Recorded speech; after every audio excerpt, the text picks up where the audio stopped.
Aku adalah seorang penjaga malam di sebuah pabrik tua yang sudah berdiri sejak zaman kolonial.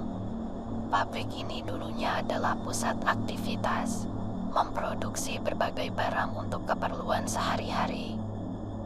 Namun, seiring waktu, pabrik ini perlahan-lahan kehilangan kejayaannya, hingga akhirnya hanya menjadi bangunan besar yang sunyi dan hampir terlupakan. Hanya beberapa mesin yang masih berfungsi, dan sebagian besar area sudah tidak digunakan lagi. Namun, aku tetap menjaga tempat ini setiap malam, memastikan semuanya aman. Pekerjaanku cukup sederhana, berkeliling, memeriksa setiap sudut pabrik, memastikan tidak ada yang mencurigakan. Tapi, ada sesuatu yang selalu membuatku tidak nyaman saat bekerja di sini. Pabrik ini memiliki atmosfer yang aneh, terutama saat malam tiba. Udara terasa lebih dingin dari seharusnya, dan bayangan-bayangan di sudut-sudut ruangan tampak bergerak meskipun tidak ada angin yang bertiup. Pada suatu malam, seperti biasa, aku mulai melakukan ronda sekitar pukul 10 malam. Semua tampak normal, hingga aku tiba di bagian pabrik yang paling tua, tempat di mana mesin-mesin besar yang sudah tidak digunakan lagi disimpan. Aku selalu merasa ada sesuatu yang aneh di sini, seolah-olah ada yang mengawasi setiap langkahku. Tapi malam itu, perasaan itu lebih kuat dari biasanya. Saat aku melewati deretan mesin tua, aku mendengar suara aneh, seperti suara langkah kaki yang berat dan teratur, seperti seseorang sedang berjalan di antara mesin-mesin itu. Aku berhenti sejenak, mendengarkan dengan seksama. Suara itu terus terdengar, semakin dekat, tapi tidak ada siapapun di sana. Jantungku mulai berdetak lebih cepat. Aku mencoba meyakinkan diriku bahwa itu hanya suara mesin yang mungkin berderit. Tetapi langkah-langkah itu terdengar terlalu jelas, terlalu nyata.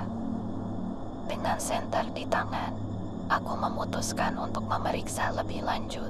Aku menyoroti setiap sudut, berharap menemukan penyebab suara tersebut. Namun, yang kutemukan hanya bayangan gelap dan lorong-lorong yang tampak semakin panjang. Saat aku hendak berbalik dan meninggalkan area itu, aku melihat sesuatu yang membuatku hampir pingsan. Di ujung lorong, berdiri seorang pria tua dengan pakaian lusuh dan topi tua. Wajahnya pucat, dan matanya terlihat kosong, menatap lurus ke arahku. Tubuhnya tampak transparan, seperti bayangan yang berdiri di antara kenyataan dan mimpi buruk. Aku mencoba berbicara, tetapi tidak ada kata yang keluar dari mulutku.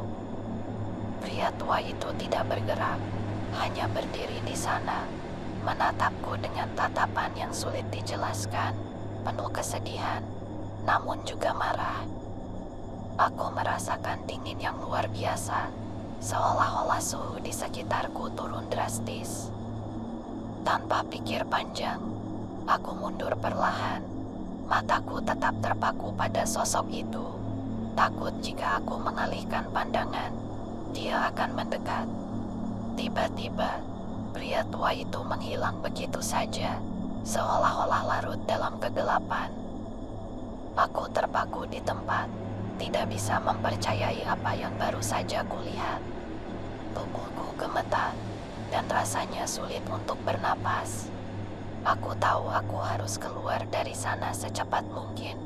Dengan langkah tergesa-gesa, aku meninggalkan area itu dan kembali ke pos penjaga. Sesampainya di sana, aku menutup pintu dan mencoba menenangkan diri. Aku tidak bisa menghapus bayangan pria tua itu dari pikiranku. Wajahnya yang pucat dan tatapannya yang kosong terus menghantuiku. Bahkan setelah aku pulang ke rumah keesokan paginya. Keesokan harinya, aku menceritakan pengalaman itu kepada rekan kerjaku yang lebih senior. Dia hanya tersenyum tipis dan berkata bahwa aku bukan orang pertama yang melihat pria tua itu. Menurut cerita yang beredar di antara para pekerja, pria tua itu dulunya adalah kepala pabrik yang meninggal secara tragis di sana. Arwahnya diduga masih berkeliaran, terjebak di antara mesin-mesin yang dulu ia awasi dengan ketat. Sejak malam itu, aku selalu merasa was-was setiap kali harus melewati bagian tua pabrik tersebut. Meskipun aku tidak pernah melihat pria tua itu lagi, aku tahu dia masih ada di sana, mengawasi, menunggu, untuk alasan yang hanya dia yang tahu. Dan setiap malam, saat suara langkah kaki itu terdengar kembali, aku hanya bisa berdoa agar dia tidak pernah mendekatiku lagi.